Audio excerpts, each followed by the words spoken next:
নামাজে অনেক সময় রাকাত ভুলে গেলে করণীয় কি? অনেক সময় 3 রাকাত পড়লাম নাকি 4 রাকাত ঠিক মনে থাকে না।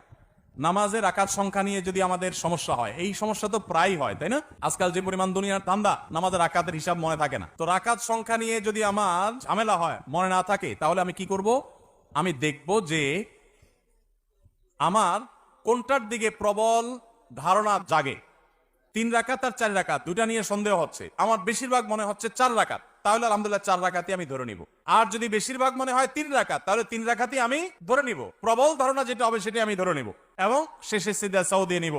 আর যদি আমার 3 এবং 4 এর মাঝখানে আমি দাঁড়ায় থাকি, 50-50, 3 এর দিকেও মনে আগায় না, 4 এর দিকেও মনে আগায় না, 2 এর দিকেও মনে আগায় না, আবার 3 এর দিকেও মনে আগায় না, এরকম যদি হয় তাহলে কমটা ধরে নিব। পরিষ্কার হাদিসে নবী সাল্লাল্লাহু আলাইহি ওয়াসাল্লাম নির্দেশনা রয়েছে ব্যাপারে। যেমন 3 আর 4 নিয়ে যদি ডাউট হয় এবং 50-50 থাকেন, মাঝখানে দাঁড়ায় আছেন, কোনো দিকে মন টানে না, তাহলে আপনি 3 ধরে নেবেন। 3 ধরে নামাজ শেষ করবেন, শেষে সিজদা সাও দিয়ে দিবেন, বাস নামাজ হয়ে যাবে ইনশাআল্লাহ।